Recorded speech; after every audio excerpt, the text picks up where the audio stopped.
Hi, good afternoon mga kaibigan. Ito naman inyong kabalitaktakan, si Richard Malaventurino. Today is 18 January 2026. It's 3:30 in the afternoon. Ang maiksing talakayan natin sa hapon na ito ay pamamagatan na lang natin na the Leviste-Barsaga connection. Kung napapansin natin yung mga pangyayaring politikal sa ating bansa ngayon for the past 1 week, parang iisa ang patutunguhan nito. It's the impeachment of BP Sara. At kung mapapansin din natin, kung ihahambing natin ito sa isang basketball game, parang papasok na sila sa fourth quarter. Kung ihahambing natin ito sa isang boxing match, BBM versus BP Sara, parang papasok na sila sa 12th round. Kapansin-pansin ngayon yung pagpapalakas ng kampo ng grupo ni BP Sara Duterte. Unang-una dyan, halatang halata na yung pagkakanda nila ay on two fronts. Preparation para kung sakaling dumating man yung kanyang impeachment, makapagpasa ng articles of impeachment yung House of Representatives papunta dyan sa Senate, handa sila. At on the other hand, other side of the preparation is that hindi sila nagkakanda lang ng depensa. Hindi lang depensa yung hinahanda nila. Kung titingnan mo lahat yung signs and indicators, nagkakanda din sila ng counter-offensive. Meaning to say, meron silang effort base sa uri ng kanilang pagkakanda na i-impeach din nila si BBM. At siguro itatanong ninyo mga kaibigan, kayong mga sumusubaybay at nakikinig sa ating talakayan na ito. Ano ba yung mga signs and indicators? Bakit nasabi natin na nagkakanda din sila ng counter-offensive? Number one, makita nyo na ngayon yung narratives. Sa lahat ng bagay, kailangang ibintang nila ito kay BBM, or ibintang nila ito na panggigipit lang, or ibintang nila na ito ay pamumulitika lang. Balikan na natin yung pagkahuli ni Arnie Tevez, ang tagal na ito. Pero anong sinasabi ng kanilang mga trolls? Anong sinasabi ng mga vloggers nila? Panggigipit na lang yon. Dito kay Apollo Kibuloy, panggigipit, pamumulitika na lang ito. Itong issuance ng pagka-issue ng warrant of arrest dito kay Atong Ang, panggigipit, politika na lang. Itong pagtatago ni Saldico, itong pagtatago ni Attorney Harry Roque, itong pagtatago ni Senator Bato, and so forth and so on, puro panggigipit. Yun yung narratives ng DDS trolls, yun ang narratives ng karamihan ng vloggers nila ngayon. Kailangan si BBM, yung Malacanang, ginipit niya ang mga taong ito. Yun yung gusto nilang palabasin. Pangalawa, na makita mo talaga na naghahanda sila ay yung si Sara Duterte noong kapistahan ng Black Nazarene diyan sa Quiapo, nag-alay ng dasal itong si BP Sara at kinabukasan may mga pinuntahan siya mga religious activities at nagdasal din. And nasabi ko sa sarili ko, ito pa lang si BP Sara ay religious, kabaliktaran ng kanyang ama. Kung totoo yung pagdadasal ni BP Sara, kasi yung tatay niya, alam naman natin noon na mismo nagsabi siya na who is this stupid God. And then pangatlong sign or indicator na ipinapakita talaga ni BP Sara na malakas siya. At eto, kailan lang nakita natin naka-uniform siya ng camouflage, military uniform, at may mga kasama siya dyan sa likod niya.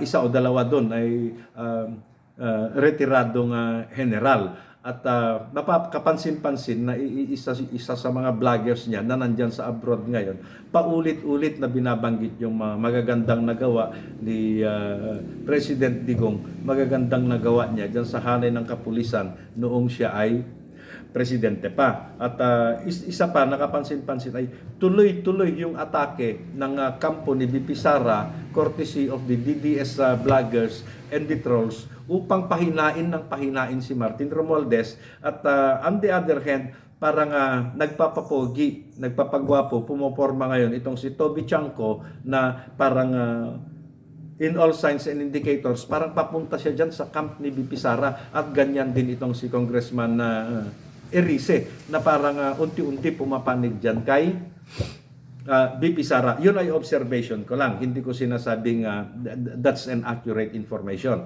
That is my observation in as far as Toby Chanko and Erice are concerned.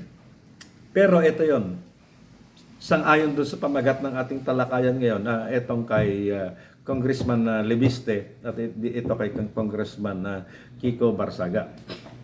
Simula nang lumabas yung Cabral Files hanggang dito sa usapin ngayon ng prangkisa na ibinigay ng Congress dito sa kumpanya ni Congressman Lebiste, hanggang dito sa yung demandahan na nila ni Yusek Claire Castro, ni minsan hindi ko tinalakay or hindi ako tumalakay ng anumang usapin na may kinalaman dito kay Kong Lebiste. Never. Ni hindi tayo nagkaroon ni isa mang talakayan tungkol kay Kong Lebiste. Ganito din dito sa side ni Kiko Barsaga, ni minsan, never. Although may mga pagkakataon na parang I'm being tempted, natutukso ako na tumalakay ng mga issue tungkol dito kay Kiko Barsaga. Pero minabuti ko na huwag pag-usapan ang dalawang kongresistang ito. Pero ito yung malinaw, isa sa mga signs and indicators na naghahanda talaga ng opensiba itong kampo ni BP Sara ay dito sa dalawang batang kongresista na ito. Ang tawag ko dito is the planting of future martyrs. Parang medyo morbid yung pagsabi, martyrs meaning to die. Martyrs, ito yung mga namatay. At sana walang masamang mangyari sa dalawang batang ito. Alam niyo kung bakit? Wala nang ibang sinabi itong si Kong Lebiste, kundi iniipit siya, politika lang yung ginagawa sa kanya. Pero sa tingin ko, wala namang kinalaman sa politika kung imbestigahan siya ng ombudsman dahil sa alegasyon na ibininta niya yung prangkisa na ibinigay sa kanya ng Kongreso, di umano ay ibinenta niya dun sa Meralco. Wala akong makitang masama, wala akong makitang panggigipit, wala akong makitang political motive dyan kung imbestigahan mo siya ng ombudsman, kasi dapat naman talagang imbestigahan kung ikaw nabigyan ka ng prangkisa ng Congress at mabalitaan na ibinenta mo yan, it warrants an investigation. Pangalawa, sinasabi ni Kong Lebiste na ginigipit, iniipit, pinupolitika siya ng Department of Energy dahil doon sa napabalitang pagbenta niya ng prangkisa dyan sa Cogelco. Unang-una, hindi yun, walang kinalaman ang DOE kung ibinenta mo man yung prangkisa mo sa Cogelco, kasi ang mag-iimbestiga sa iyo niyan yung ombudsman.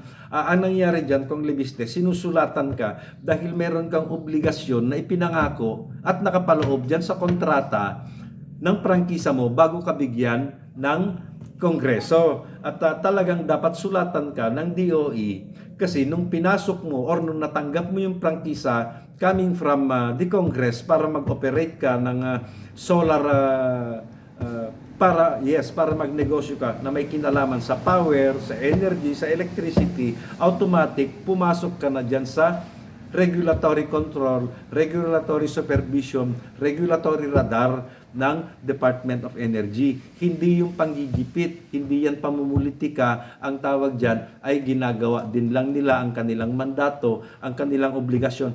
Ikaw ang hindi gumawa ng obligasyon niya.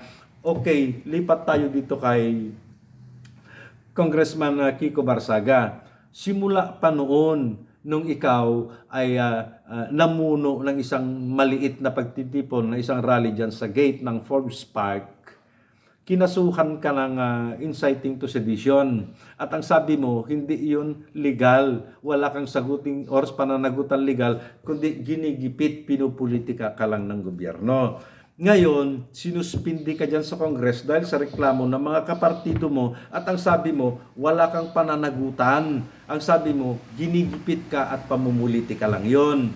Ngayon, nag-post ka something offensive dyan kay business tycoon Enrique Razon, at ang sabi mo, nung kasuhan ka, bineltahan ka ngayon ng kaso nitong si Enrique Razon, ang sabi mo, wala kang pananagutan legal, ginigipit ka, ang dahilan ng pagkakaso sa iyo ay dahil sa politika, dahil kalaban mo si BBM. In short, yung narrative ng dalawang kongresista na ito ay puro panggigipit, pamumulitika, iniipit kami kasi kalaban namin si BBM. Ito yung kanilang narrative. And this is where the curve, this is where the turn becomes dangerous. Iniisip ko, parang ang dalawang kongresista na ito ay pumapasok sila sa ambush site. Itong dalawang kongresista na ito ay pumapasok sila sa Gilson na hindi nila alam. Baka nga hindi nila namamalayan, baka nagagamit lang sila ng kampo na kalaban ni BBM. Hindi ko sinabi na yung kampo ni BP Sara, maaring may third party, may fourth party, fifth party. Isipin nyo na sa ngayon, habang nag-aaway, may hidwaan itong kampo ni BBM at ni BP Sara. Nandyan yung issue ng West Philippine Sea na sinasabi natin, kaakibat niyan ay ang banta ng hindi pagkakaintindihan sa pamamagitan ng China at ang ating bansa, at maaring itong sitwasyon ni Kiko Barsaga at ni Lebiste ay maaring samantalahin ng third party ito at ito ay magbunga ng kaguluhan sa ating bansa. Why? Bakit ko sinasabi ito? Bakit ko tinawag na ito na possible planting of martyrs? I would like to invite your attention something like 1971.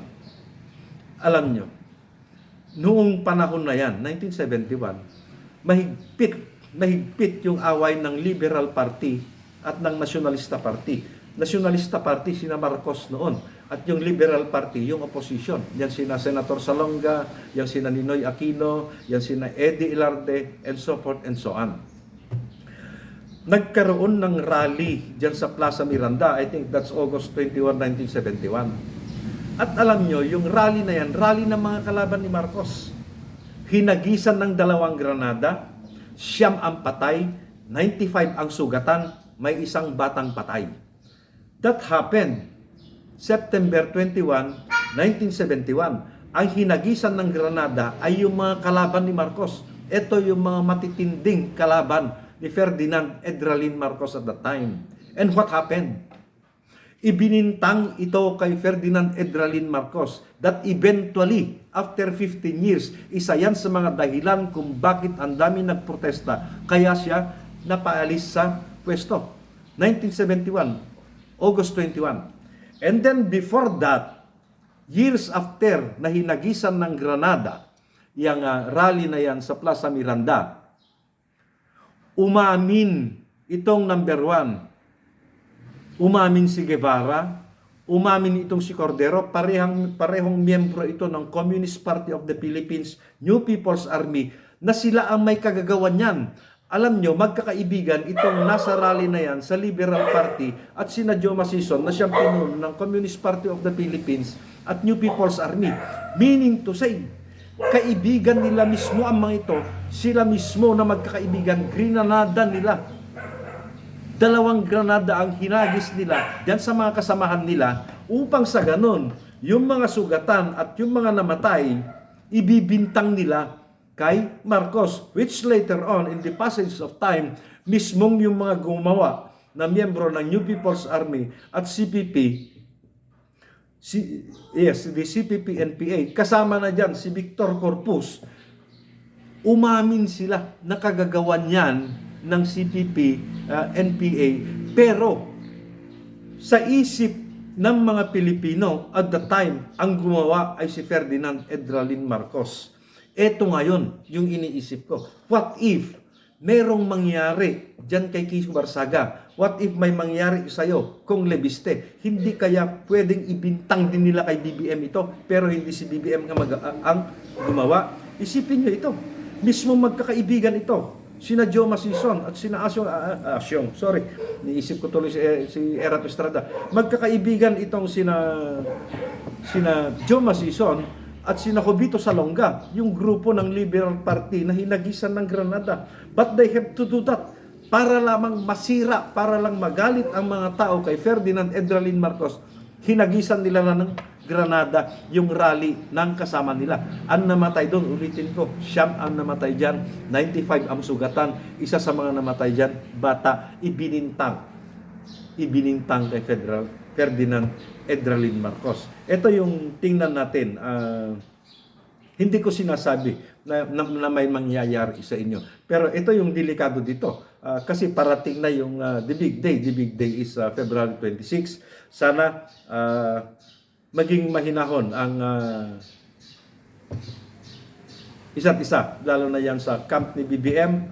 Make sure na safe and secure yung bansa natin, at tingnan din pati yung mga kalaban mo, bantayan mo BBM, kasi wag naman sana mangyari sa iyo yung nangyari sa tatay mo, na yung magkakaibigan nagpatayan, ibinintang sa tatay mo. Baka naman mangyari din ngayon, kasi itinatanim na itong dalawang martir na ito. Ganito yung nangyayari noong 1970, 71, 72 hanggang 73. At tandaan ninyo, nung ihagis siyang granada dyan sa Plaza Miranda, it's August 21, 1971. 12 years after, August 21, 1983, pinatay na naman yung kalaban ni Marcos dyan sa Manila International Airport. That's August 21. August 21 din nung hagisan ng granada yung Plaza Miranda. 1971 nga lang.